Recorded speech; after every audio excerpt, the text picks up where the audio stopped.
శ్రీమాత్రే నమః. నమస్కారం. క్రోధినామ సంవత్సర ఉగాది శుభాకాంక్షలు ప్రతి ఒక్కరికి కూడా. మనం ఉగాది గురించి కూడా గత కొన్ని ఎపిసోడ్లో తెలుసుకున్నాం. ఉగాది అంటే ఏంటి, ఏం చేయాలి, ఆ రోజు చేయవలసినవన్నీ కూడా చేసాం. ఈ సంవత్సరం, ఈ క్రోధినామ సంవత్సరం ద్వాదశ రాశి ఫలితాలన్నీ కూడా మనం తెలుసుకోబోతున్నాం. ఈసారి మనం చెప్పబోయే రాశి ఫలితాలు ఒక సంవత్సర కాలానికి ఎలా ఉంటుందో ప్రతి రాశికి ఏ సబ్జెక్ట్ వాళ్ళకి ఆ సబ్జెక్ట్ వైజ్గా చెప్పుకుంటూ వచ్చామన్నమాట. కాస్త ఓపికతో వినండి. 1 ఇయర్ది కాబట్టి కొంచెం ఓపికగా శ్రద్ధాభక్తులతో వినండి, స్కిప్ చేయకండి. అండ్ సద్గురు జ్యోతిషాలయం చెప్తున్నటువంటి ఈ యొక్క అద్భుతమైనటువంటి 1 ఇయర్ ప్రిడిక్షన్లో మా ఛానల్ చూస్తున్న ప్రతి ప్రేక్షక మిత్రులకి పేరు పేరున మీరందరూ కూడా ఆయురారోగ్య ఐశ్వర్యాలతో ఉండాలని భగవంతుని ప్రార్థిస్తున్నాం. జాతకం, ఎందుకు ఈ జాతకం తెలుసుకోవాలి? గోచార గ్రహస్థితులు అన్నింటిని దృష్టిలో పెట్టుకొని అన్ని వర్గాల వారిని దృష్టిలో పెట్టుకొని మేము జాతకం చెప్పడం జరుగుతుంది. జాతకం పడుతున్న వర్షానికి గొడుగే కానీ జాతకం జీవితం కాదు. నేను ప్రతి నెల కూడా చెప్తుంటాను. ఇప్పుడు యొక్క సంవత్సర జాతకం కూడా చెప్తున్నాను. జాతకం ఎంత నమ్మాలో అంత నమ్మండి. మీ యొక్క వ్యక్తిగతమైనటువంటి జీవితంలో మీరు చేస్తున్న వృత్తిని గట్టిగా నమ్మండి. మీ యొక్క కులదైవాన్ని నమ్మండి. తప్పకుండా మీరు బాగా ఉంటారు. జ్యోతిషాస్త్రరీత్యా ద్వాదశ రాశుల్లో 7వ రాశి అయినటువంటి తులారాశి మిత్రులారా, మీరు చిత్తా నక్షత్రం 3-4 పాదములు, స్వాతి నక్షత్రం 1-2-3-4 పాదములు, విశాఖ నక్షత్రం 1-2-3 పాదాలకు జన్మించిన మీరు తులారాశి వారిగా పరిగణించబడుతున్నారు. ఈ క్రోధినామ సంవత్సరం మీకు శుభాశుభ ఫలితాలు ఎలా ఉన్నాయి అనంటే, ఆదాయం 2, వ్యయం 8, రాజపూజ్యం 1, అవమానం 5. ఈ సంవత్సరం తులారాశి వారి యొక్క గ్రహస్థితి చూస్తే మే 1వ తేదీ నుండి సంవత్సరం చివరి దాకా కూడా గురుడు అష్టమ స్థానంలో లోహమూర్తిగా ఉన్నాడు. శని ఈ సంవత్సరం అంతా కూడా పంచమ స్థానంలో రజతమూర్తిగా సంచరిస్తున్నాడు. రాహుకేతువులు ఈ సంవత్సరం అంతా కూడా వ్యయస్థానంలో లోహమూర్తిగా సంచరిస్తున్నారు. ఆదాయం తక్కువగా ఉండి వ్యయం రెట్టింపు ఉండడం వల్ల అధిక ఖర్చులు, అవసరమైన ఖర్చులు చేయడం జరుగుతుంది. అనుకోని నిందలు మీపై పడడం జరుగుతుంది. అనవసరమైన విషయాల కోసం రుణాలు తీసుకోవడం జరుగుతుంది. అధిక మొత్తంలో పెట్టుబడులు పెట్టడం జరుగుతుంది. భాగస్వామి వ్యాపారస్తులు కూడా చాలా జాగ్రత్తగా ఉండాలి. విడిపోయే అవకాశాలు ఎక్కువ ఉన్నాయి.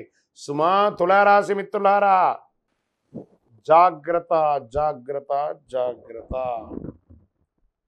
వ్యాపారస్తులకు ఈ సంవత్సరం మిశ్రమ ఫలితం కనబడుతుంది. అయితే నష్టం మాత్రం రాదు, నిలదొక్కుంటారు. కొత్తగా వ్యాపారం చేసే వారికి కొంత అనుకూల ప్రతికూలతలు 2 సమానంగా ఉంటుంది. కోపతాప ఆవేశాలతో భార్యాభర్తల మధ్య సఖ్యత లోపం అవుతుంది. ఉద్యోగస్తుల దగ్గర, పై అధికారుల దగ్గర నుంచి మాటలు పడే అవకాశం ఉంటుంది. సమాజంలో చెడ్డ పేరు వస్తుంటాయి. మీ నోరు అదుపులో ఉంచుకుంటే ప్రతిదీ మీ అదుపులో ఉంటుంది. మీకు సంబంధం లేని విషయాలు తలదూర్చకండి. గాసిప్స్ మాట్లాడకండి. మనుషుల గురించి వెనక మాట్లాడకండి. రుణాలు ఎక్కువ తీసుకోవడం జరుగుతుంది.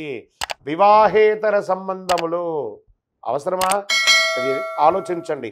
ఇది కూడా ఇబ్బంది కలిగి దానివల్ల బ్లాక్మెయిలింగ్ అవ్వడము, ఇబ్బంది పడడము, మానసిక అశాంతి పొందడము, కుటుంబంలో కలతలు రావడం జరిగే అవకాశాలు ఉన్నాయి. మీరు ఏది అనుకున్నా కానీ చాలా కష్టపడితే కానీ పనులు పూర్తి అవ్వడం జరగదు. ప్రతి పనిలోనూ ఆలస్యం ఉంటుంది. ఇది వచ్చి మిమ్మల్ని జాగ్రత్త చేయడానికి కోసమే చెప్తున్నా. జాగ్రత్త పడవచ్చు కదా. ఆదాయానికి మించి ఖర్చు పెడతారు. అది ఎలా? ఇంటి గృహప్రవేశానికో, వివాహానికో, సంతానాని కోసమో, సంతానం యొక్క విద్య కోసమో ఇలా మల్టిపుల్గా అప్పులు చేసే అవకాశాలు ఉన్నాయి. బద్ధకాన్ని తగ్గించుకోండి. ఫుడ్ తినేటప్పుడు, ఆహారం తినేటప్పుడు చాలా జాగ్రత్త. అది మిమ్మల్ని దెబ్బ కొట్టే అవకాశాలు ఉన్నాయి. భూమి కొనుగోలు విషయంలో చాలా జాగ్రత్తగా ఆచి తూచి పత్రాలు 1సారికి 2సారి చదివి సంతకం పెట్టండి. రాశివారికి సంవత్సరం గృహయోగం అయితే ఉంది. ఇల్లు కొనడం కానీ, గృహ నిర్మాణం చేయడం కానీ, గృహానికి సంబంధించిన రుణాలు చేయడం కానీ, ఇంటీరియర్ చేయడం కానీ, ఉన్న ఇంటిని వాస్తుపరంగా దిద్దుకోవడం కానీ జరుగుతుంది. కానీ గృహం కోసం మీరు వేసుకున్న అంచనా తలకిందలయ్యి మల్టిపుల్గా ఖర్చు అయ్యే అవకాశాలు ఉన్నాయి. ఆర్థిక భారం పెరుగుతుంది. వివాహం కోసం ప్రయత్నం చేస్తున్న వాళ్ళకి ఆగస్టు తర్వాత అవకాశాలు ఉన్నాయి. సంతానం కోసం ప్రయత్నం చేసే వాళ్ళకి ఈ సంవత్సరం సంతాన యోగం ఉంది. ప్రేమికుల మధ్య వివాదాలు తలెత్తి విడిపోయే అవకాశాలు ఉన్నాయి. ప్రభుత్వ ఉద్యోగం కోసం ప్రయత్నం చేసేవారు ఆచితూచి నిర్ణయాలు తీసుకోండి. టెంపరవరీ ఉద్యోగాల్లో జాయిన్ అవ్వకండి.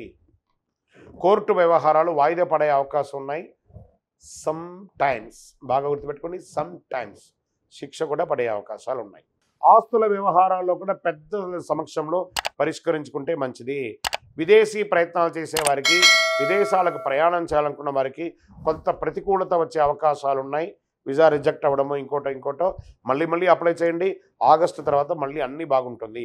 విదేశాల ఉద్యోగం కోసం ప్రయత్నించే వారికి కొంత ఇబ్బందికరమైన వాతావరణం ఉన్నా ఆగస్టు తర్వాత మళ్ళీ పుంజుకుంటుంది. విదేశాల వ్యాపారం చేసే వారికి ప్రభుత్వ పరంగా ఇబ్బందులు కలిగే అవకాశాలు ఉన్నాయి. ఏందండి ఒక్కటి కూడా మంచి లేదంటే ఆగస్టు తర్వాత కొంచెం ఉంది. ఆగస్టు వరకు జాగ్రత్తే. రాజకీయ నాయకులకి తక్కువ మెజారిటీ విజయాలు పొందే అవకాశాలు ఉన్నాయి. కానీ చాలా చాలా చాలా చాలా కష్టపడాలి. సినిమా, టీవీ, మీడియా రంగం వారికి మంచి అవకాశాలు వస్తున్నాయి. విద్యార్థులకి చదువుపై ఆసక్తి తగ్గుతుంది. దీన్ని శ్రద్ధ వహించాలి. గట్టిగా సాధిస్తే మంచి ఫలితాలు పొందుతారు. ఐటీ రంగాల వారికి స్ట్రెస్ ఎంఎన్సీ అంతా కూడా స్ట్రెస్సే. వాహన ప్రమాదాలు జరిగే అవకాశం ఉంది. వాహనాలు నడిపేవారు కాస్త నిదానంగా నడపడం మంచిది. వ్యవసాయదారులకు మాత్రం అద్భుతం అండి. వ్యవసాయదారులు వాళ్ళు బాగుంటే మన దేశం అంతా బాగుంటుంది. వాళ్ళకి అద్భుతంగా కలిసి వస్తుంది. పెట్టుబడులకు తగిన ఫలితం వస్తుంది. నంబర్ 5 మీకు లక్కీ నంబర్. గురువారం మీకు చాలా కలిసి వస్తుంది. అమ్మవారి ప్రార్థన చేయండి. దేవి సప్తసతి చండీ పారాయణాన్ని ఇంటిలో చేయండి. దిగ్విజయం జరగడానికి చండీ హోమం చేయండి. లేదా ఎక్కడన్నా చండీ హోమం జరిగితే అక్కడ పోయి పాల్గొనండి. కలవు చండీ వినాయక అన్నారు. అక్కడ పోయి ప్రార్థన చేయండి. తప్పదు. దైవ ప్రార్థన కావాలి. బాగా గుర్తుపెట్టుకుని దైవ ప్రార్థన కావాలి. రెడ్, ఆరెంజ్, గోల్డ్ కలర్ ఎక్కువ శాతం వాడడానికి ప్రయత్నం చేయండి. మీ యొక్క ఇష్టదైవాన్ని ప్రార్థన చేసి దేవాలయంలో పోయి మీ వయస్సు ఎంత ఉందో అన్ని నువ్వుల నూనె దీపాన్ని వెలిగించండి. మీ యొక్క సంపూర్ణ జాతకం తెలుసుకొని పరిహారాలంతా కూడా మీ యొక్క పరిసర ప్రాంతాల్లో ఉన్నటువంటి సద్గురువులను సంప్రదించి జాతకం చెప్పించుకొని దోష పరిహారాలు ఏమైనా ఉంటే చేయించుకోండి. మా ద్వారా తెలుసుకోవాలనుకుంటే ఈ నెంబర్ ద్వారా మీ యొక్క పేరు, date of birth, time of birth, place of birth WhatsApp చేయండి. ఎందుకోసం తెలుసుకోవాలనుకుంటున్నారో అది కూడా తెలపండి. తప్పకుండా మీకు మేము సంప్రదిస్తాం. శుభాశిష్యులు. జయోస్తు.